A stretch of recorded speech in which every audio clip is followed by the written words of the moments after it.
Yo, what's going on YouTube? It is Cupid, here with Dirt. What is Dirt, you may ask? Well, this is Danger Runic Ishizu Tear, also known as Danger Ishizu Runic Tear, or DIRT. Now, what is this combo, you may ask? Cupid, what kind of crack are you smoking? Why are you in the kitchen? And why are you cooking up dope in the crock pot? Well, listen, hear me out. I had this idea in response to a replay that I once made that there will be a YouTube video about eventually. You should be able to watch my channel and find out if it exists or not. And that idea gave me an idea. Who would have thought, right? Now, the idea is pretty simple here. Our goal is to run our opponent out of cards in their deck before they get to play the game. So I made this. Now, what is the synergy? Runic cards run our opponent out of cards in their deck. Ishizu cards run our opponents out of cards in our deck. Dangers discard Tearlaments cards and also summon themselves and draw cards to make our deck more consistent. And also, I mean, we play some additional spicy tech cards that are kind of bricky, I'm not gonna lie, but when they work, it's really funny. So let me show you some of the combo. And, well, it's not a set combo, I shouldn't say. But let me show you what the idea behind this deck is. So, we have opened Perlerino. So let's go ahead and use Perlerino to search Shiren, because Shiren is really good when you discard Havness. Now let's activate Runic Tip to banish the top card of our opponent's deck and add Golden Droplet to our hand, which will remove 5 additional cards from our opponent's deck. Now, from here, we are going to go absolutely insane. We're going to go hog wild on our opponent, and we're going to activate Shiren's effect to summon itself, mill 3, and send Havness at the same time. Coincidentally, we also happened to have milled Scream, and we also have an active Shiren, but we should not do that. We should not do that, so we're not going to do that. And we could chain Golden Droplet, but it's better to wait to use your Golden Droplet until later, because we don't want to, you know, we don't want to soil our combo. So let's put the Shiren back, because we already used Shiren's effect. Okay, cool. Now we have Katalos, and we are never activating this field spell to destroy a card, because we need our cards. We need those cards. Let's add a Merly to our hand, and let's use Katalos' effect to, you know, send itself and summon a Merly and mill 5 cards, because milling 5 cards is pretty insane. And, you know, Merly also mills additional cards. So, what we're really looking to hit here is Exchange of Spirit. Why are we trying to hit Exchange of Spirit? Because it makes all of our, Kelbeck and all of our Agito-based cards way better. But, we didn't hit that, so very unlucky for us. But it's okay, because we also hit Shiren and Rhino Heart, and yeah. It's still not that bad, I promise. Because even though we did not hit what we were looking for, we are still playing a very, very strong deck, aren't we? Rhino Heart will summon himself, sending that Soliak, which is going to search. We are going to summon Rolkalos, using this and our Kitkalos, which is now in the graveyard. And we are also going to mill some additional cards with Kelbeck, and we can set a card.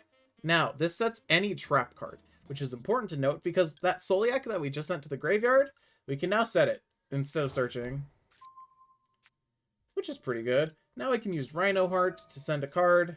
And, I mean, we haven't fused with Merly yet, so I suppose we will fuse with Merly. Do we have any Rhino Hearts? What's our graveyard looking like? Well, I can summon another Rolk. Another Rolk isn't bad. Yeah, let's make another Rolk. Why not? Merly. Let's make another Rolk. Not Rolk. What am I saying? Kit. Using only our graveyard. Put those back. And just make a nice +1 for us. And coincidentally, now from here, we're going to make Sprite Elf. Using the Kitkalos as well as the Merly. Okay, now from here, from here. Why did we do that, you may ask? Well, you're gonna find out. Essentially, what's about to happen is we are going to use Sprite Elf to summon this diviner. Now, why did we do that, you may ask? Well, I have some demonic strategies in the works. So let's go ahead. We now have an exchange of spirit in our graveyard. So let's use Diviner to send a Agito from our deck to our graveyard. Now let's trigger that Agito. And we're going to mill 5 from both decks, and we're also going to mill 5 more from our opponent's deck. Now our opponent's deck is looking a little slim, isn't it? Well, you know what's hilarious? The fact that we are still not done yet. So what we can do at this point is make a Dugares. Why? Because do we have our level 8 in the graveyard? We do, and we have a level 8 on our field, which means we can go ahead and make the zombie vampire. How can we make the zombie vampire? Because Dugares says detach 2, and you can special summon from your graveyard in defense position.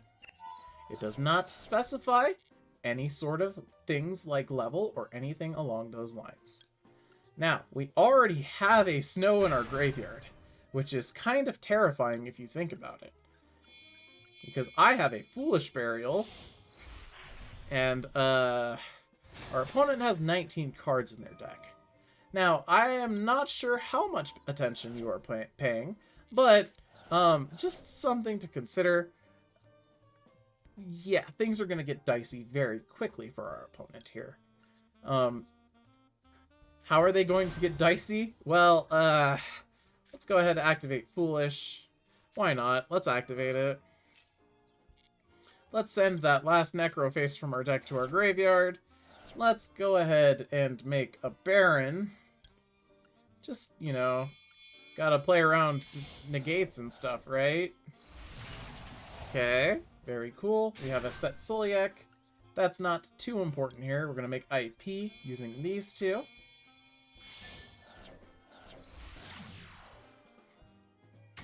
Let's go ahead and use our Snow now.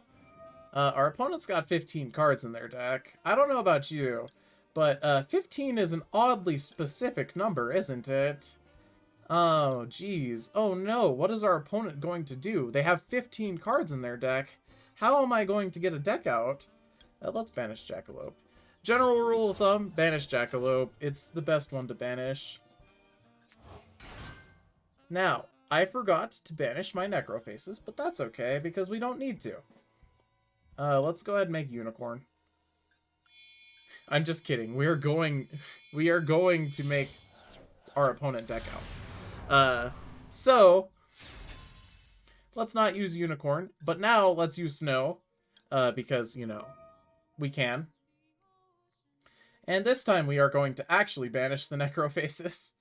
And any spells and traps or danger Jackalopes in your graveyard, those can go, except for Exchange of Spirit. You want to keep those. Alright, let's summon Snow. Now, I did not need to... I could have done this all the first time, but I didn't. So, let's go ahead and Necroface our opponent twice. Banishing 15 cards.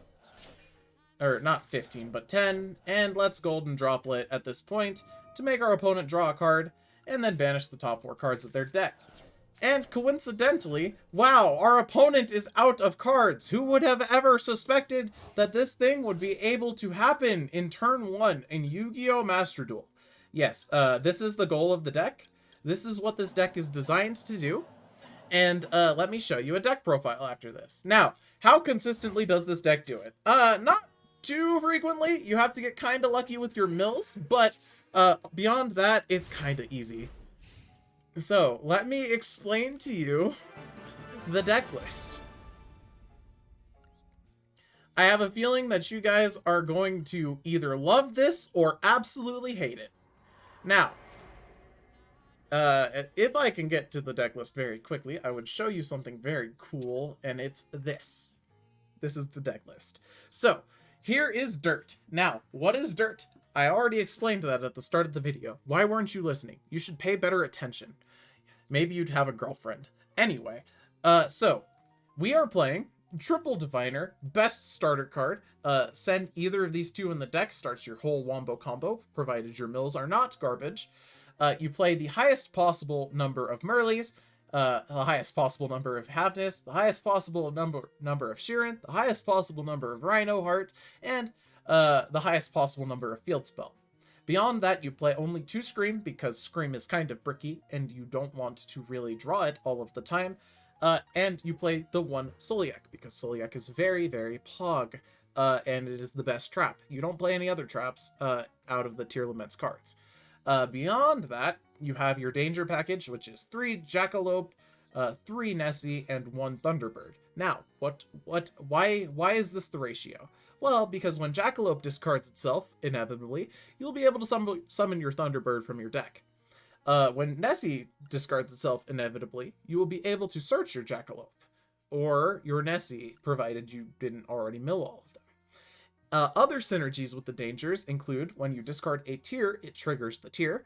When you discard an Ishizu, it triggers the Ishizu. And it's also an additional way to get your Snow and your Necroface out of your hand, because you don't really want to draw those.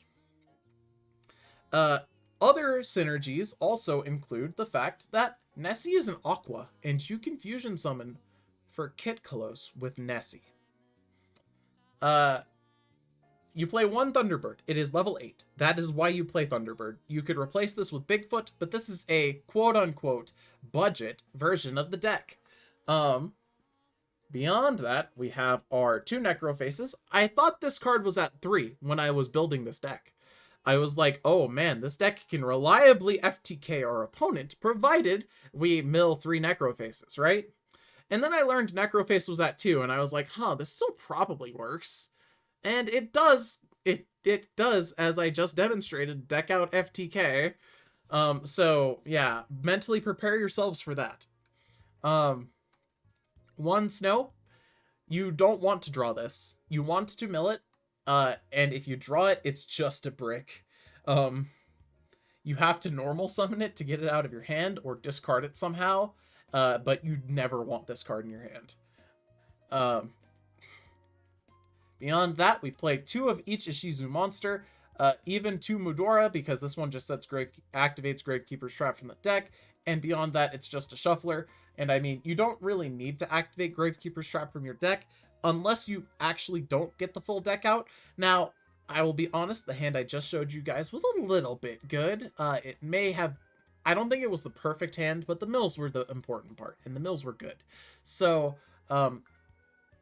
I can't really say that, 2 Mudora is right or wrong, but I do know that 2 of each of the other ones is correct.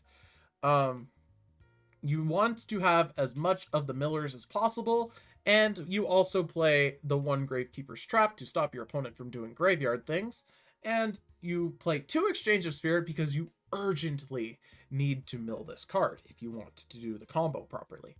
The deck out combo, that is. So yeah, maximum amount of those. Beyond that, we have our Spell and Trap lineup. 1 Foolish. It searches anything in the deck. Very, very strong. You have your 1 Primeval Planet, because you can only play 1. You have your 2 Screams, because you can only play 2. You have your Runic Tip. It searches your Runic cards. And remember, since our goal is trying to banish/send to our opponent's graveyard as many cards as possible, yeah, we play Runic Tip. Beyond that, we have 2 Runic Slumber. It's just good protection, and it also banishes 3. And we also have our 3 Runic Golden Droplet. This is the best Runic card at removing cards from our opponent's deck at a whopping total of 5, even if our opponent controls no cards. So we do play the Golden Droplet, and you're probably thinking, Cupid, why no Fountain? Because Fountain's a brick if you don't have any other Runic cards. So why would we play Fountain? We don't want to add more bricks. This deck already bricks enough. And again, I've already kind of explained our trap lineup through other means, but 2 Exchange of Spirit, again, urgently need to mill it, really don't want to draw it. 1 Soliak, because Soliak's just the best trap, and Gravekeeper's Trap to lock our opponent out of graveyard effects occasionally. As you guys just saw, this deck is completely capable of actually pulling off a deck out FTK. So I don't know about you guys, I think that the ratios are pretty much right, but you guys are as always free to change whatever you feel like about the deck. I just am here to show you the idea. Beyond that, we have our extra deck. So we have our standard Tearlaments lineup. You have your one Kit Kalos, your one Rolk, and your one Kaleido Heart. And then you have one Dragostapelia. Dragostapelia, you know, putting Rolk back from your graveyard to fusion summon for a different level 8 is pretty useful. In addition to that, you know, it's a negate, and, you know, it's Tearlaments. You guys know what Tearlaments do. Beyond that, you have your one ruler. You don't really need to make ruler frequently in this deck, but you can using a level 6 diviner and a Merly on the field. This puts them both back in the graveyard for your Sprite Elf antics, by the way, just so you are aware. And it also mills 5 and additionally can add a card to your hand. In addition to that, you can also banish a light and a dark from the graveyard. So if you have a Necroface and you didn't hit snow somehow, you can banish your Necroface that way. Baron, yes, always Baron, always Baron. Level 6 tuner, and all of these level 4s in your deck, yeah, always Baron. Dweller, just in case, Dweller is more of a plan B. If you don't deck out your opponent, make Dweller. If your opponent's playing a Ishizu Tear, Dweller will do more than enough, I think. Dugares, very, very strong. Extender, it summons a level 8. You can use it to fix your hand by drawing 2 and then discarding 1. And if you're going second somehow, you can double one of your monster's attacks and get over something that's really big. That last one doesn't come up. Zombie Vampire, hey, mill 4 summon card, pretty good. Zeus, you don't need this. You do not need this card. This is purely here for if you lose the coin flip and have to go second. IP, best link monster in the game, do not at me. Sprite Elf, extremely good in this deck as, you know, resummoning this during your opponent's standby phase with Baron, or resummoning it during your opponent's main phase to send a card that will mill 5 additional cards from your opponent's deck. Pretty strong. Or in Agito's case, 10 if you have Exchange of Spirit in your graveyard. So yeah, Sprite Elf, very, very good. Basically essential in this list. It's a staple even.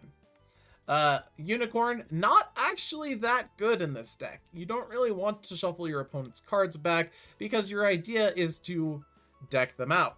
Now, in the case where you don't deck them out, you can still play normally, and that's why you play things like Nightmare Unicorn.